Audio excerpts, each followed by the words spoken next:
My name's Ira Barker. I'm a Gunditjmara and Barkindji person. I use they, them pronouns. I have been born and grown up on Dja Dja Wurrung Country in central Victoria. And I do a bit of cooking, a bit of growing, and a lot of my works around educating people and myself about native Australian foods.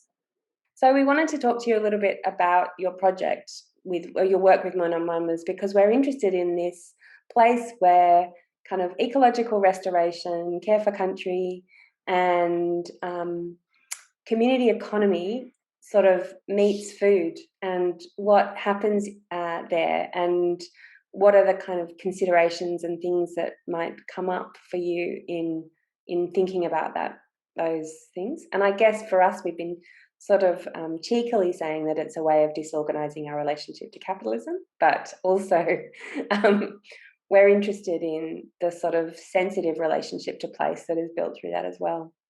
So I don't know if there's a question in there, but I grew up in a town not too far from where I am now. So I'm currently based in Castlemaine, but I grew up in a town called Bendigo. It's a small town of about 200,000 people, I want to say. I could very well be wrong. And that was a town that I lived in up until I was 24, and it didn't have any sense of community. It was large enough and it was sprawling enough that you just really didn't connect with people, and you really had to search for a way to actually meet people of kind of like minds. So it wasn't until I started working here in Castlemaine, was actually running the local family video land, the DVD rental store. And that's when my mind was kind of open up to how important a sense of community actually is, and how really putting yourself out there and saying what you want, what you need, and what you value really is a pathway to being able to action those values and those thoughts.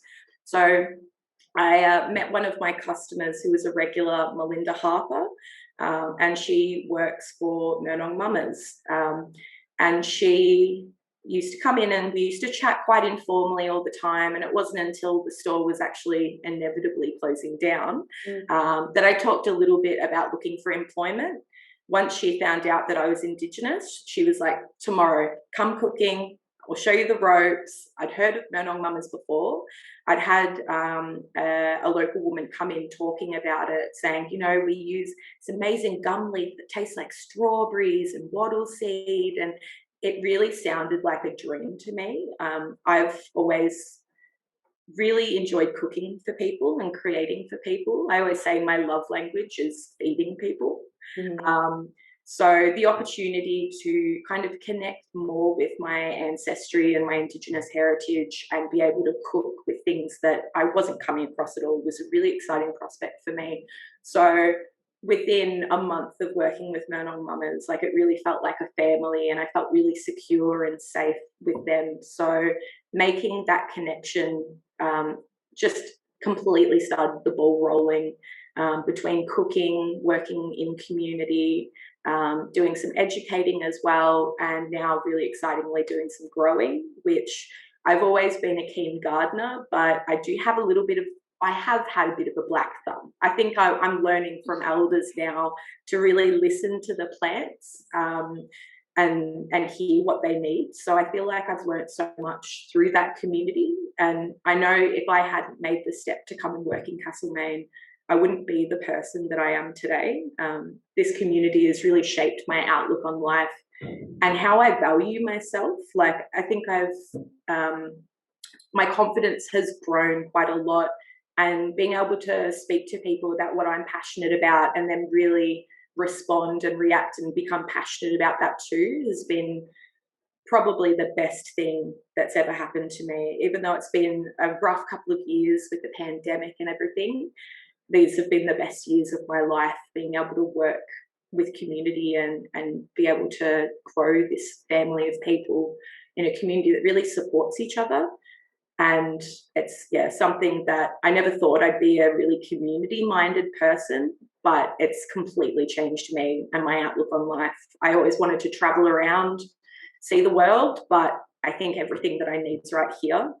And it's a small country town in Australia, but it's got everything that I need. And everyone here is just really, really beautiful, supportive, and quite like-minded. Can you tell us a bit more about what Murnong Mummas does, just what it is and how it works, and and how it makes money, maybe? So Murnong Mummas is a social enterprise. So we're auspiced through the local Castlemaine Community House. So we're lucky enough to use the industrial kitchen here. Absolutely anything that we need. The admin staff and the manager here, Martin Shattuck, are incredibly supportive. So we do we do actively employ Indigenous people. It started off obviously being called Murnong Mummas, and the aim was to employ Aboriginal women from community, but I came in, I identify as non-binary, so I think we're kind of making a little bit more gender neutral at the moment. Rather than a Murnong Mama, I'm not so much a Murnong Papa, but it's yeah, that's it, Murnong person.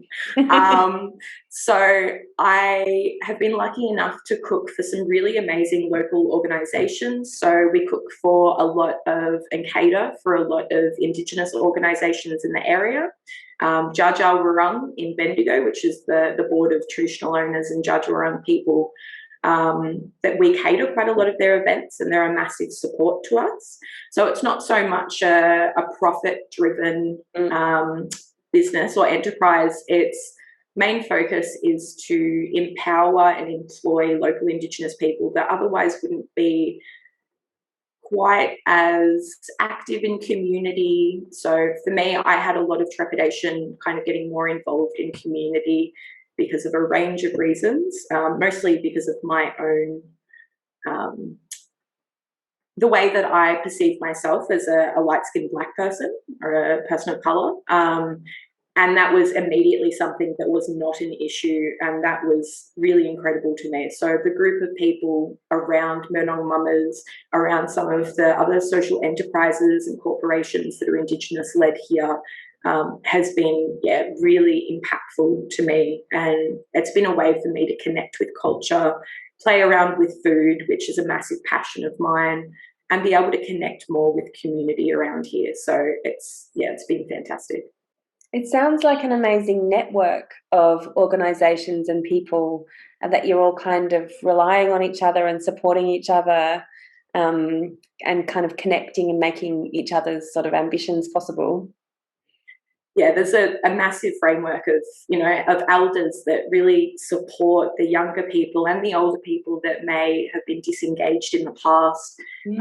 And it's a really empowering community to be a part of. I'm kind of sad that I waited so long to get more involved and meet the families around and the people around, because they've positively impacted me in so many different ways. And there's always something happening around. There's always opportunities, and if there isn't, people see what you want to do, what you like to do, what you value and what you're passionate about, and they make those opportunities happen. So it's a really supportive community. I would love to hear you talk a little bit more about the growing element of that you're working on, and also about the kind of practice of learning to listen to plants, if that's okay. Yeah, definitely.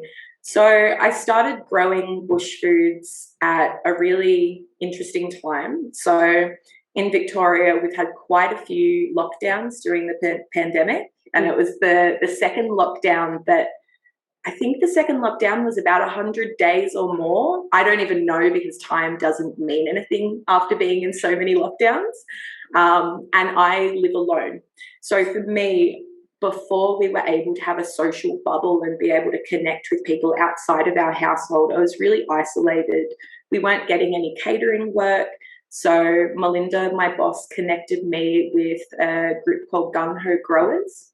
They work they're based at the Harcourt Organic Co-op here in Harcourt, which is really beautiful, volcanic soil, amazing growing. And I started volunteering there on Thursdays. And because the week would go so quickly and I was so isolated, Thursdays really grounded me for quite a few months. So initially I was learning how to grow more European kind of and African fruits and vegetables and that kind of thing. But once we realised that it was a good opportunity for Murnong Mummas to start growing their own food, their own produce, we thought it was a really good opportunity to partner up with these people who I got to know over some months and have grown to love. Like, they're people that have made a really positive impact in my life and the outlook that I have. So we all kind of got together, and one thing that they're really passionate about is food sovereignty and empowering First Nations people to take land back, essentially, and reconnect with country and reconnect with culture. So they were really excited at the prospect of us working together. So what we've done is we've created a big plot of about 400 plants, and with the help of Auntie Julie McHale, who's a Palawal woman and essentially an adopted elder of the area. She made me much more confident in growing, because I had put myself down and been like, I kill everything, it never works. She really went through and helped me connect with a lot of the plants. Some of them are really important in like local teachings. So there's certain plants that are really symbolic of the importance of different parts of community, and every plant has a story and a meaning behind it. So I think that really opened up my eyes to valuing these plants themselves and really listening to what it is that they need. So we've planted quite a lot, and it's going really well. We've got a native spinach called Warrigal Greens. Within 6 weeks of planting plants about this big, they'd completely taken over half the plot, and they just grow like absolute mad. So that's been fantastic. We've got things like pepper leaf and pepperberry trees, which I'm really excited about. Murnongs, our namesake, which of course we have to grow, chocolate and vanilla lilies, bulbine lilies. So at the moment, through the changing of the seasons, it's been really interesting to see the ebb and flow and how the plants respond to the weather. Obviously, during climate change, it's incredibly inconsistent weather, but I like to try and go off the Kulin Nations calendar, which is the local, I think there's about 6 seasons. We're in Guling at the moment.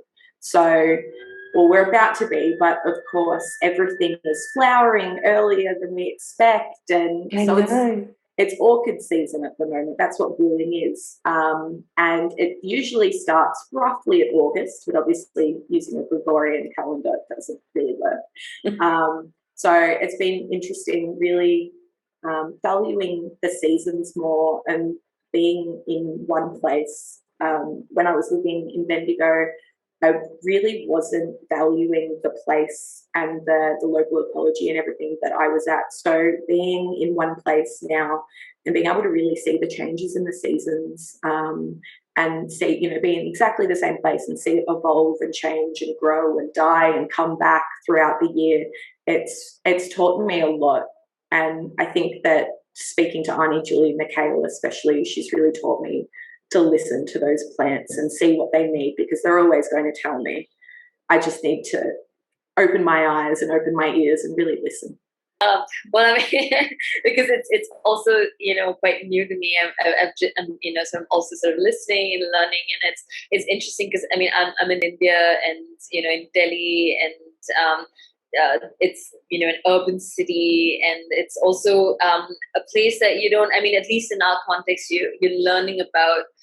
Even through our interviews, you're just learning about some of the connections you start to see with different projects and different geographies and, different places. And so I was really curious, actually, about how you sort of spoke about the town and being in one place and really, living there and creating that community. And so there's a certain slowness as well, because you're going to take your time with the plants, with the land, with, those who are around you.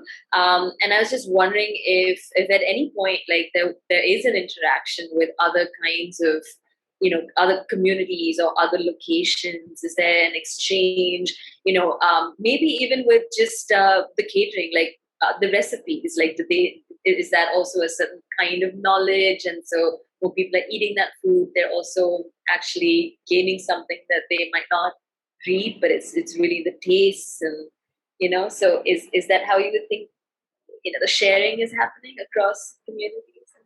100%. Like we are growing a lot of plants that aren't native or indigenous to this particular area.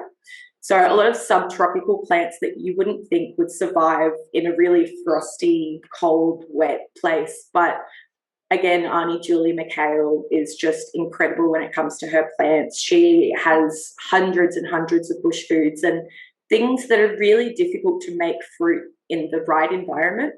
But somehow she's able to get these tropical plants to really grow and fruit. And I think it goes back to her being at the same place for so long and being able to really be in tune and in touch with the weather, the climate, what plants need. So that's been absolutely incredible to see that, if you do open your eyes and really listen, you can make incredible things happen. And we've been lucky enough, there's a corporation here called Melbourne, the Melbourne Education Aboriginal Corporation, and they've been holding some tours in the area. They've just started up and they've actually been really successful so far, going through and doing your typical kind of tour of the local area, but from an Indigenous perspective. So going out and seeing really important places and artefacts and things like rock wells and people that otherwise wouldn't be looking at their surrounds in that lens. It really opens their eyes. So we've been able to go through and do a bush tucker kind of sample pack for them. So that was a really fun opportunity because we were able to use things that we weren't using otherwise, and it was a learning experience for us as well. And I haven't been able to attend one yet, but the feedback that I've gotten is incredibly positive to have people end a tour on seeing, this country as it once was, and it will always be. But being able to try all these different flavors and really unusual, diverse fruits that we have here. Like I know a lot of the really popular ones, like for example, lemon myrtle seems to be a good start for a lot of people. And people think, oh, lemon, I'll use it in the same way that I would lemon. But in reality, it's really different. It's got a really nice vanilla-y kind of layered flavor. And I know that it's a good entry point for people to be able to use it as a replacement and think about it in relation to food that they're familiar with. But in reality, it's not like lemons, it's like lemon myrtle. These things have such interesting flavors that we're just simply not used to. I've been lucky enough to forage from a ryeberry tree that my mother has been growing for 4 years now. She planted it at about this size, and they're considered a slow growing tree, and it's about 12 feet now. Wow. In 4 years. Wow. That shows you the kind of disconnect that people have with the knowledge of the plants. And it's a really interesting fruit. It's quite astringent. So when you bite into it, it makes your mouth quite dry. And people do try to equate it with, cloves or cinnamon or sour apple or something like that. But in reality, it only tastes like itself. And that was amazing not to realize that my mother had those trees. She refers to them as her neighbours' be gone trees because they're used as screening. And one day I was there and I looked over and I saw the fruit and I was like, Mum, that's Sisgium luamani. That's a subtropical tree that grows up north. And she's like, I wondered why the birds liked it. And so I've had the opportunity to go through in the kitchen to have the opportunity to really create and experiment with all these flavours that I don't want to equate them with what people consider them. I have a couple of bush tucker books that are mostly based off of colonial diaries and things like that. And one of the examples where they said that ryeberries didn't have much nutritional value at all. In reality, if you eat 100 grams of ryeberries, that has 50% of your folate requirements for the day, has massive B12, and antioxidants, out of the roof. It's insane how nutritious these fruits are. The vitamin C content of quite a lot of the fruits, I believe it's a Kakadu plum, has the amount of vitamin C is 50 oranges. So, So a lot, Yeah, a lot of our food has such incredible value, but because people just completely disregard it, it's insane. And the bush tucker industry is growing. It's a $1 million industry now, but unfortunately 90% of ownership is actually non-indigenous. We only count for 2% of the industry, which is really distressing, because there's a lot of things when people have completely rejected and made a massive effort to just completely wipe out your culture, and then they pick and choose what they like, and then they'll make a profit off of it. For us to be able to have that autonomy, and it's in reality, it's our intellectual property that we've known and we've cultivated over thousands of years and hundreds of generations, and now it's being valued as a really trendy, cool thing. And so it's white people coming in, forgive me, and growing and making an incredible profit for something that has been our livelihood, and the way we feed ourselves and our families and conduct ceremony and continue our culture for millennia. Yeah, I was wondering about that, whether you wanted to see it become, because colonialism obviously terraformed Victoria in such an intense way, and I think Victoria agriculturally and botanically was really transformed by these quite crazy practices. And I wonder if all of that thinking, that restoration and thinking about reversing that impact is such a big project, and also it absolutely will be at First Nations led. And I wonder about the kind of the impact of your work in thinking about how to share that knowledge, and then also thinking about the actual seeds and themselves as a kind of place where you might store and exchange different kinds of knowledge with other parts of Victoria, because it's such a big project, isn't it, to really have this these seeds kind of cared for by the right people. Yeah, it's a massive undertaking to go and try and revegetate and bring this country to what it once was. I was going through and doing a little bit of research, trying to find some more details about family and see if I could find some more, information. And I came across, it was the report for the protection of Aborigines from 1861. And each report went through and spoke about the different missions that were either run by the church or the state or something like that, and the efforts that they were making to create farmable land.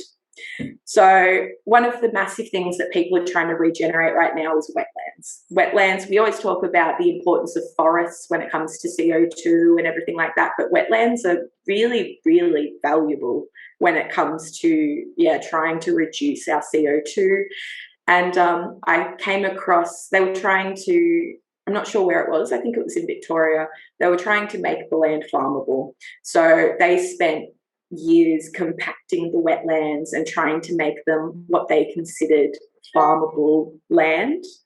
But unfortunately, they completely ruined an ecosystem. And they talk about, there's a massive dialogue that's happened. It's a myth that Indigenous people of Australia are nomadic people, hunter-gatherers, that kind of simplifying narrative that people tend to do about Indigenous groups, but not realising how complex our agriculture and aquaculture systems actually were. One of the things that I cried when I read it. I was reading Uncle Bruce Pascoe's book, Dark Emu, and he was talking about how incredible the thousands of years of cultivating soil, like the incredible impact that had. There's places in South Australia where you could barely walk on the ground. It was as light as ash. It had been turned over and cultivated for so long for things like Murnong and tubers. And within 50 years, that was completely ruined by cattle. So the land, people consider Australia really dry, really cracked, really compacted. It wasn't like that. We had, thousands and thousands of acres, sprawling, massive farms, but it didn't fit the colonial narrative of what productivity and what farms and agriculture actually are. So that was something that was completely disregarded. I've read things about, colonial people going through and witnessing Indigenous people, whether they be fishing or something like that, and they see these amazing feats in engineering. They describe them as the blackfellas being lazy. All they have to do is just sit there and grab something. But because they've gone through thousands of years, we've gone through thousands of years of honing these, engineering principles and being able to live a really, lovely life, but to that lens, it was just completely, oh, they're lazy, so they don't do this. One of the things that came up a lot in the report that I was reading was that the Indigenous people, they'd be great on the cattle farms for a couple of months, but then they'd just, they'd disappear, and they weren't good at long-term work.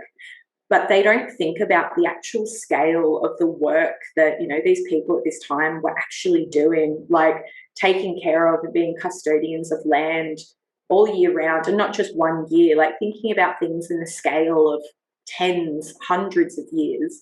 So short-term work on a cattle farm may seem like, their idea of what good work is, and you're a hard worker if you work 10 hours a day, blah, blah, blah. But we had time to live our lives in a way that we wanted and preserve our culture and continue on with traditions, because the systems that we had were so much better. So being able to see people bring these farming methods and this agriculture back in contemporary times has been really rewarding. I don't know how long it would take to cultivate this soil to get it back to that light ash soil again. I don't think in the world that we live in today, capitalism, that would ever be able to do that, which is a really pessimistic thing to say. But it's really great to see a lot of Indigenous organisations coming out, starting amazing projects like Dja Dja Wurrung and Jandak, which is their land management side of things here, are currently doing a yam daisy project. So they've gone through with fire stick farming. The women are going through and planting so many Murnongs and trying to bring the land back to what it was. I've got a couple of people that I know that work in land care management, and they work a lot with cutting down invasive species of the area, because of course they have a really negative impact. Things like gorse is absolutely everywhere here because it flowers pretty much all year round, it spreads everywhere. But of course that was brought over for things like dye and things like that. So all of these things that seemed valuable to people coming over obviously had a really negative impact. So to see Aboriginal organisations going around trying to reverse that is amazing. And I think it's really important, even though to, I wouldn't say gatekeep, but to really emphasise the importance of Indigenous-led projects and programs, and to empower the next generation to keep these traditions and these practices going. That's, I think, the main focus. But I think educating the wider Australian community and instilling a sense of real pride and wonderment about the things that we've been doing for thousands of years, I think that's a really important aspect to decolonising the land that we live on today.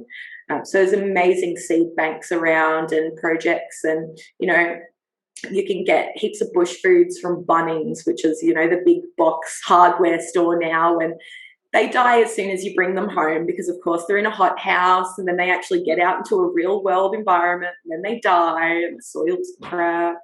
But it's amazing that these things, even though they're being driven by, more of a white market, I think it's really valuable that they're around more. People can see the amazing parts of this country that, were completely ignored for hundreds of years. And it's really amazing to see, non-Indigenous people have a sense of pride and excitement about, the industry and the revegetation and all of these efforts that are happening. I think it's really important. I brought home some chocolate lilies and I put them in like a bed of composted soil, and they didn't like it. And I think about that ashy soil, and I think about that sand and what kinds of soil might sustain those plants.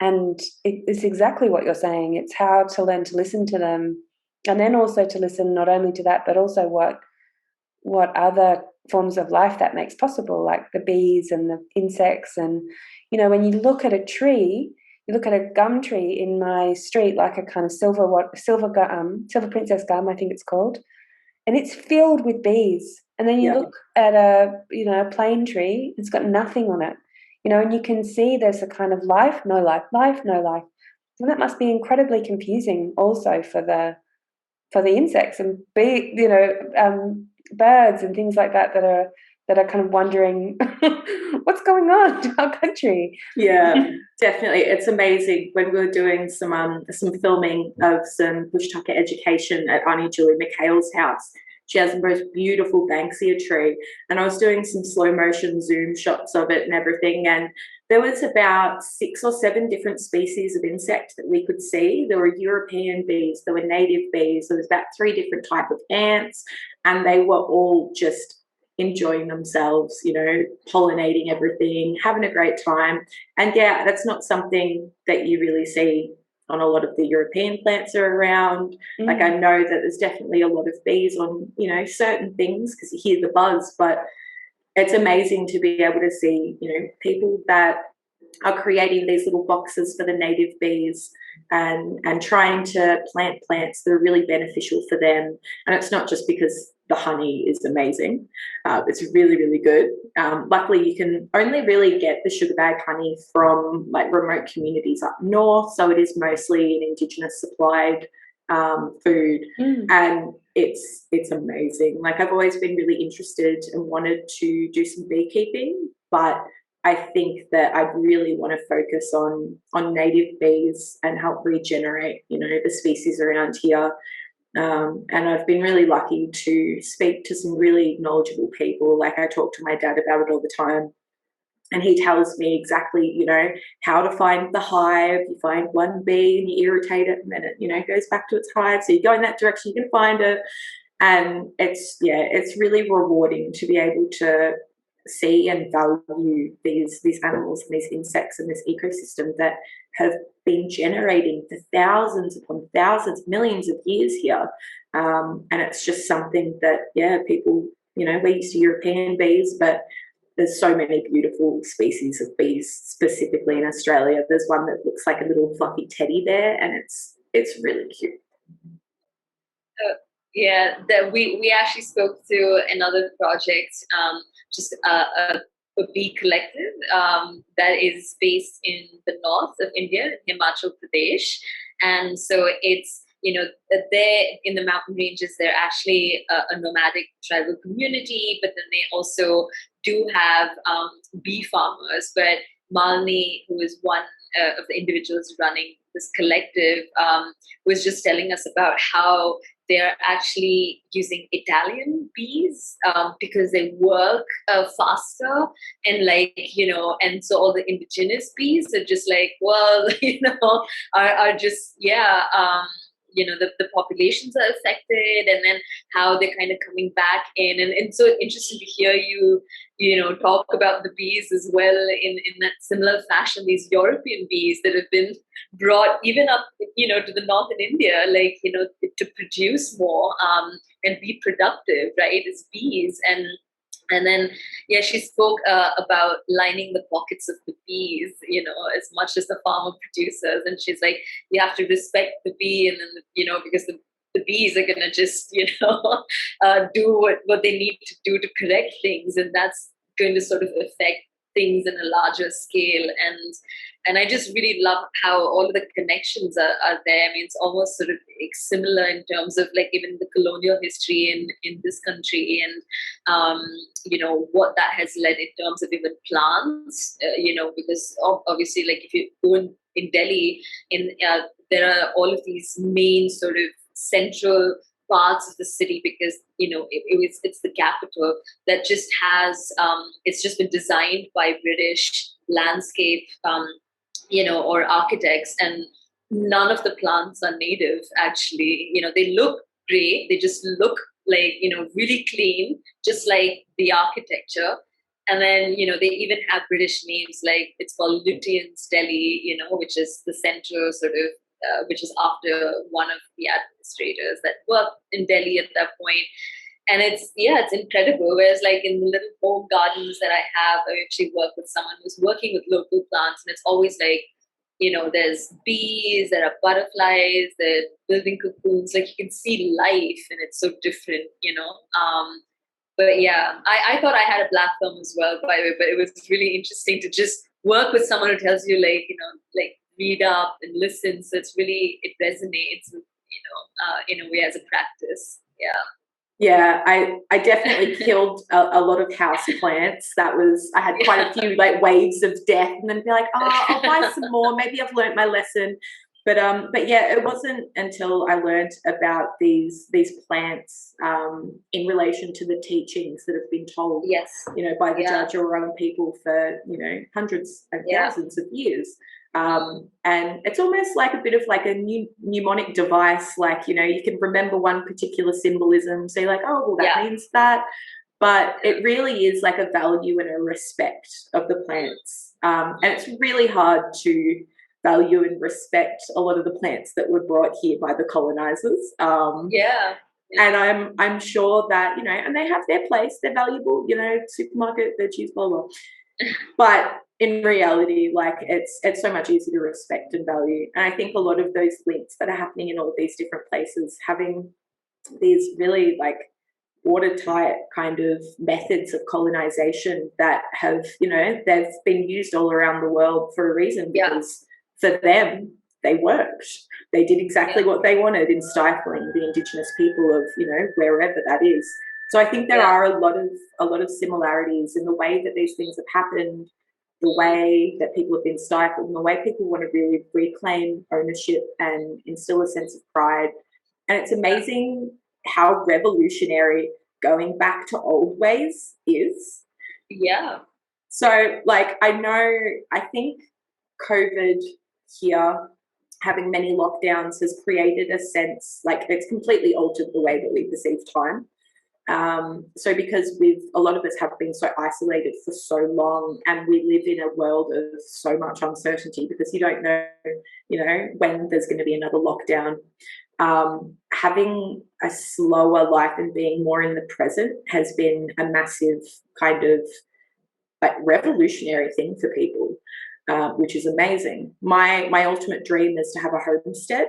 And I think a lot of people are feeling the same way at the moment, because living, day to day in the present, but growing your own food, it's so revolutionary, because we have been so confined to and essentially brainwashed by, the capitalist structures that we all live in, because think, oh, if we want food, we'll go over to the supermarket and buy this, and it's coming from, the other side of the world. And a lot of people have no idea where their food comes from. So being able to grow my own food and connect with the people that grow my food has been like a massive value to me. There's an ad for our local farmers market, and it's meet the hand that feeds you.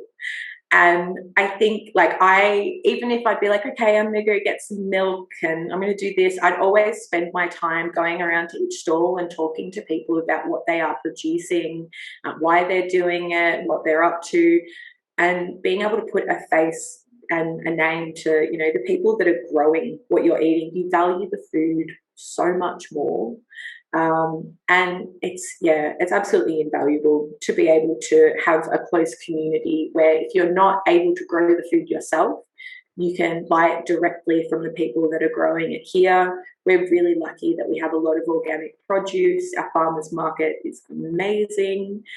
Trying to go through kind of zero waste, trying to cut out all the massive amounts of waste in my lifestyle.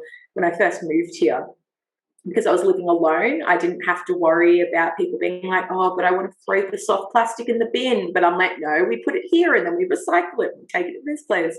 So being able to really be able to do exactly what I wanted and be as frugal or just, hard-lined as I could about that one thing I was really excited to find was a local organic dairy that had, 10 cows and had a glass bottle exchange program.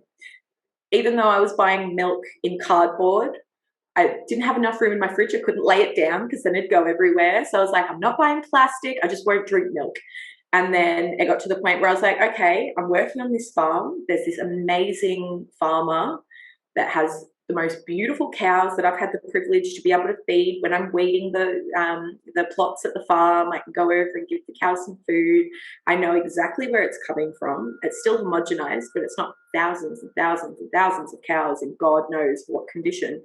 It's these really beautiful cows that are just free to roam. Obviously, they get milked in the morning, but having a small scale dairy that is organic, it is community minded. Like, she has a massive waiting list, but that doesn't bother her. She's not going to birth more cows and buy more cows just because she wants to produce more for people. She's got a year-long waiting list sometimes, and that's fine. Like, the line you'd be standing in it for 45 minutes, but because you knew everyone, you'd be chatting, and even if you didn't know anyone, you'd be chatting anyway. So being able to have that connection with the people making your food, the people, like the actual animals, and knowing that you're not having a negative impact on the environment by using single-use materials, knowing that the milk was coming 5 kilometers away from where I am, so transportation isn't an issue. It's so beneficial. And I know that a lot of people don't have access to the food systems that I do, because I'm really lucky to be in the town that I'm in, and I have a lot of privilege in being able to access this stuff, and I totally understand that. Not everyone has the time to grow their own food. I don't have the time to grow my own food. I'm growing other people's food. I don't have time to cook my food. I'm cooking other people's food, but that's okay. And yeah, I feel really lucky to be in this community and have the access to the services, the food, the products that I do here, and most importantly, being able to speak to the growers and the suppliers and make connections and have like a real sense of investment in what these people are doing. One of the things that strikes me is this sort of amazing ability to see both as valuable, both the Western system carefully cultivated. I can get quite hardline. I'm like, get rid of all the cows, they ruin the water tables. Look at them. Like, I used to go from Adelaide to Melbourne when I was younger, and it would bother me a lot that cloven hoofed animals had made the ground so dry, and had changed the water table, and all of those things. For me, really young, I could connect to climate change and obviously to colonization, and so I get quite like, get rid of it all. But I think I really value the way that you're seeing both as having in proportion, and I would like the proportion of Indigenous-led food projects to be a bit bigger, but to see both as valuable is really lovely. Yeah, in an ideal world, I would love for things to go back the old ways. Like, I'd love that, but practically for everyone, that's not necessarily possible. That's fine. I hate sheep so much for the same reason. Like, we grew up, I don't know how old you are, but we grew up in a time of drought just seeming absolutely endless. Yeah. And that's obviously the agriculture industry is, pretty much solely responsible for that for many different reasons. But in saying that, I still use wool. I totally feel the same way about cows, but the cows that I see at the farm are just beautiful. I love them. Lovely. And my mother's side of the family, my mum grew up on a dairy farm.